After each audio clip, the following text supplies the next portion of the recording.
আসসালামু আলাইকুম রহমতুল্লাহি অবরকাতুহ। সম্মানিত দর্শক, বাংলাদেশে রাজাকার শব্দটি একটি দুর্বোধ্য গালিতে পরিণত হয়েছে। এই শব্দটি একটি অভিশপ্ত শব্দ।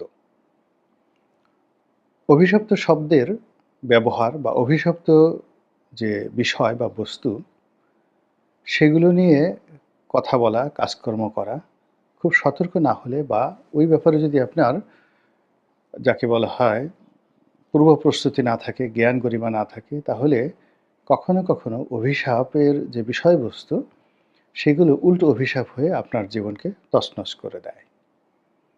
যেমন ধরুন, আমরা অনেক ভৌতিক বিষয় জানি, পৃথিবীতে রয়েছে এগুলো। এখনও আপনার যদি গভীর রজনীতে কবরস্থানে একা যান, আপনার ভয় লাগবে।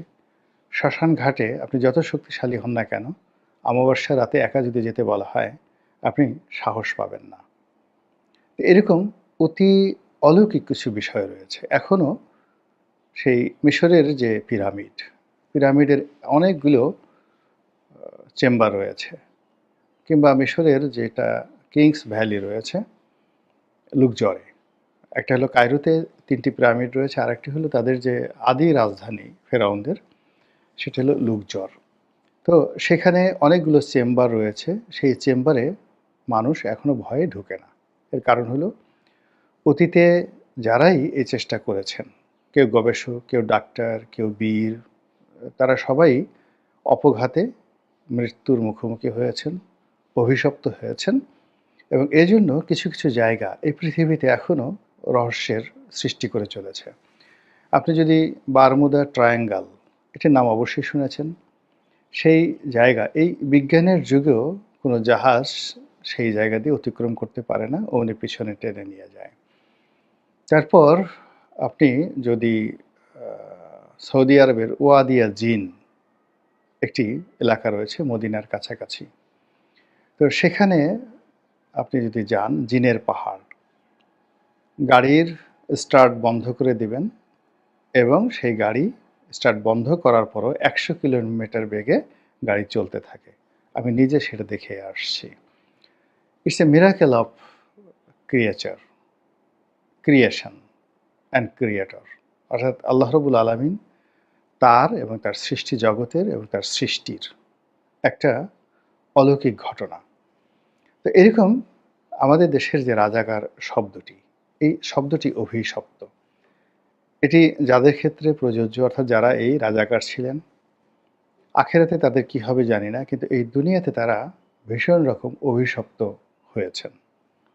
অনেকে ফাঁসিতে চড়েছেন, অনেকে গণপিটুনিতে মারা গিয়েছেন, অনেকে সামাজিকভাবে নিগ্রহের শিকার হয়েছেন, এবং এই সমাজ কোনো রাজাকার বা তার বংশধর আত্মীয় স্বজনদেরকে এখনও ঠিকমতো গ্রহণ করেননি। তো এটা হলো রাজাকারের ডাইরেক্ট, যাকে বলা হয় অভিশাপ। আর রাজাকারের ইনডাইরেক্ট অভিশাপ হলো আপনি যখন কোনো নিরীহ মানুষকে, ভদ্রলোককে, সম্মানিত মানুষকে রাজাকার বলে গালি দিবেন, তাহলে আপনি অভিশাপের শিকার হবেন, এবং এই গালিটি ক্ষেত্রবিশেষে একটি মাহাত্ম্য অর্জন করে ফেলবে সাময়িক সময়ের জন্য, যেটি আমরা এই জুলাই আগস্ট বিপ্লবের সময় দেখেছি। জুলাই আগস্ট বিপ্লবের যারা অগ্রনায়ক ছিলেন, তাদেরকে পাইকারিভাবে শেখ হাসিনা রাজাকারের নাতিপুতি, রাজাকারের বাচ্চা বলে তিনি গালিগালাজ করেছেন। এবং এই প্রসঙ্গটি যারা উঠিয়েছিলেন সেদিন সংবাদ সম্মেলনে, আমি প্রভাস আমিনের কথাই বলছি। ব্যক্তিগতভাবে প্রভাস আমিন চমৎকার একজন মানুষ, সাংবাদিক হিসেবে বন্ধুবৎসল, অন্য মানুষকে সম্মান দিয়ে কথা বলেন, এবং তার কর্মজীবনে তার ছোট্ট একটি পরিবার, তার স্ত্রী, তার সন্তানদেরকে নিয়ে তিনি যথেষ্ট সুখে শান্তিতে ছিলেন। তিনি এটিএন বাংলায় কাজ করতেন, সরকার সমর্থক ছিলেন, কিন্তু কট্টরপন্থী ছিলেন না, এবং ব্যক্তিগত জীবনে অন্যান্য যে সকল দুর্নীতিবাজ সাংবাদিক রয়েছেন তাদের মতো তিনি একেবারেই নন। কিন্তু এই মানুষটি একটিমাত্র প্রশ্ন, এই রাজাকারের নাতিপুতি বা রাজাকার সংক্রান্ত এরকম একটা প্রশ্ন, এই একটা প্রশ্নের কারণে দেখা গেল পুরো রাজাকারের যে অভিশাপটি, এটি বুমেরাং হয়ে তার উপর ফিরে আসলো। এখন তিনি পলাতক। চাকরি হারিয়েছেন, কোথায় আছেন, কী অবস্থায় আছেন আমরা জানি না। অথচ যারা প্রভাস আমিনকে চিনেন তারা তাকে ১০০ তে ৯৯ নম্বর দিবেন ভালো মানুষ হিসেবে। আমি এটা হলফ করে বলতে পারি। তো এভাবে বুমেরাং হয়ে যায়। শেখ হাসিনা সবসময়ই রাজাকার আলবদর আর শামসদের গালিগালাজ করেছেন। রাজাকারদের বিরুদ্ধে তিনি যুগান্তকারী সিদ্ধান্ত নিয়েছেন এবং অনেক যুদ্ধাপরাধের দায়ে যারা অভিযুক্ত তাদেরকে বিচারের মুখোমুখি তিনি করিয়েছেন এবং এই কাজের জন্য তিনি সফলতা দাবি করতে পারেন এবং লোকজন তাকে এই কাজের জন্য স্বাধীনতার পক্ষের শক্তি যথেষ্ট ধন্যবাদ দেয়। কিন্তু এই বিষয়টিকে নিয়ে তিনি তার যে অহং বা অহমিকা এটি তিনি চাপিয়ে রাখতে পারেননি। দ্বিতীয়ত তিনি এটাকে একটা মার্কেটিং পলিসি করার চেষ্টা করেছিলেন। মুক্তিযুদ্ধকে তার পক্ষের শক্তি আর রাজাকার আল বদরকে বা শামসকে তার মার্কেটিং একটা পলিসি হিসেবে তিনি ব্যবহার করার চেষ্টা করেছেন। ফলে কথায় কথায় যাকে তাকে রাজাকার, যাকে তাকে রাজাকারের বাচ্চা, মুক্তিযুদ্ধের বিরোধী শক্তি এ সকল কথা বলতে বলতে এমন একটা সময় এসে তিনি রাজাকারের নাতিপুতি বা বাচ্চা-কাচ্চা বলে মুখ ভেঙচি কেটে যে বকা দিলেন, ওটা গজব আকারে তার জীবনে কী পরিণতি নিয়ে আসলো। তার সারা জীবনের অর্জন শেষ করে দিল এবং তিনি এখন যদি জীবিত থাকেন, আল্লাহ ভালো জানেন। তারপরে তিনি যে অবস্থায় থাকেন না কেন, তিনি প্রতিদিন যে কষ্ট পাচ্ছেন জীবিত অবস্থায়, এই কষ্টের চাইতে মৃত মানুষের জীবন অনেক, অনেক সুখের। তার তুলনায় তার বাবার মৃত্যু ছিল অনেক, অনেক সম্মানের।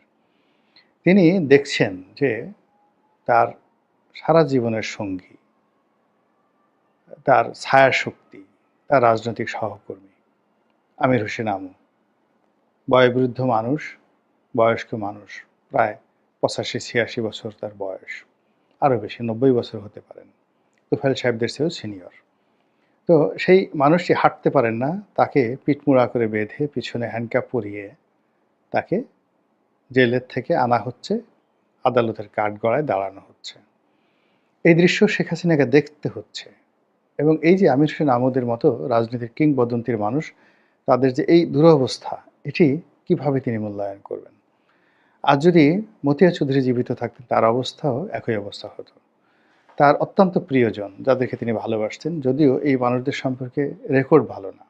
আনিসুল হক, সালমান এফ রহমান, ডক্টর দীপু মনি। তারপরে তাদের সম্পর্কেও যে দৃশ্য আমরা দেখছি, এই দৃশ্য শেখ হাসিনার জন্য প্রতিটা মুহূর্তে জীবন্ত মানে অগ্নিদগ্ধ হওয়ার মতো অবস্থা। এবং এই রাজাকার শব্দটিকে, অভিশপ্ত এই শব্দটিকে তারা মন্দ কাজে ব্যবহার করার কারণে শেখ হাসিনা আজকে এই দৃশ্যগুলো তাকে দেখতে হচ্ছে। তো এই যে রাজাকার, সেই রাজাকার শব্দটি দেখা গেল বিপ্লবের সময় তুমি কে আমি কে রাজাকার রাজাকার বলেছে কে? স্বৈরাচার স্বৈরাচার। এবং এটা দেখা গেল যে যেকোনোভাবে একটা পজিটিভ ধারায় ফিরে আসলো এই রাজাকার শব্দটি। কিন্তু গত ৭ মাসে আমাদের দেশে যে সকল কর্মকাণ্ড ঘটছে, সেটা ধর্মীয় সেক্টর বলেন, মাজার ভাঙা বলেন, মাদ্রাসা দখল বলেন, তারপর নিজেদের মধ্যে অন্তর্ঘাত বলেন, রাজনীতির যে ভণ্ডামি বলেন, মুক্তিযুদ্ধের যে বিপক্ষ শক্তিগুলো ছিল জামাতে ইসলামী থেকে শুরু করে অন্য যে সকল দল, তারা মুক্তিযুদ্ধ নিয়ে যে সকল নতুন ইতিহাস রচনা করছেন কিংবা ওই মুক্তিযুদ্ধকালীন সময় তারা যে সকল কর্মকাণ্ড করেছেন, সে সকল কর্মকাণ্ড নিয়ে তারা যে ধরনের সাফাই গাওয়ার চেষ্টা করেছেন, ফলে আবার সেই রাজাকার সগৌরবে ফিরে এসেছে।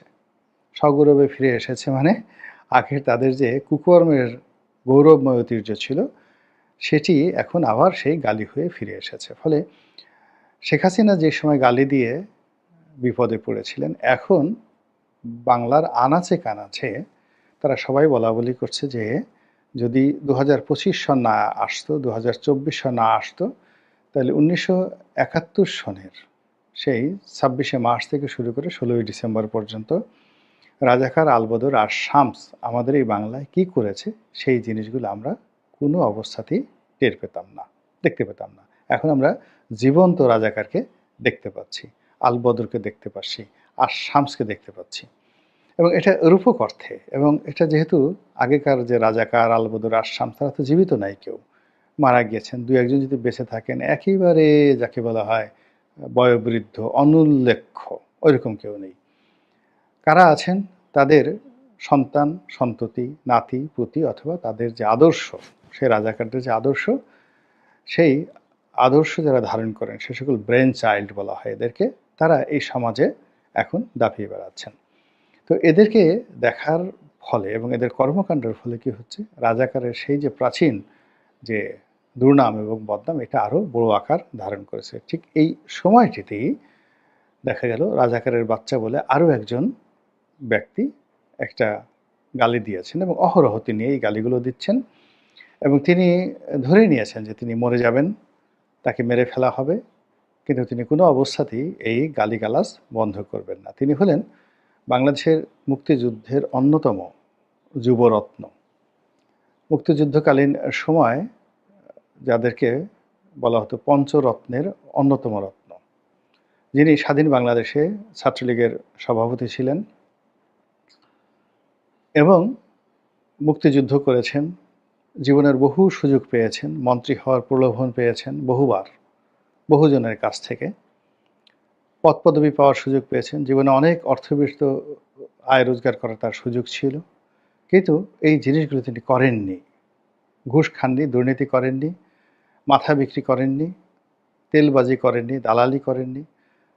যতটুকু ন্যায়ের পথে থেকে রাজনীতির জন্য যতটুকু প্রয়োজন সেই জিনিসগুলো তিনি করেছেন। সময়ের প্রয়োজনে দল পরিবর্তন করেছেন, আওয়ামী লীগ থেকে গিয়ে বাকশালে এসেছেন, বাকশাল থেকে গিয়ে আবার আওয়ামী লীগে এসেছেন। রাজ্জাক ভাই যখন আলাদা হয়ে গেল বাকশাল, তিনি সেখানে এসেছিলেন। আবার রাজ্জাক ভাই যখন আওয়ামী লীগের সঙ্গে মিশে গেল, তিনি তখন রাজ্জাক ভাইয়ের সঙ্গে আবার আওয়ামী লীগে ফিরে এলেন, আবার মন্ত্রী হলেন, এমপি হলেন।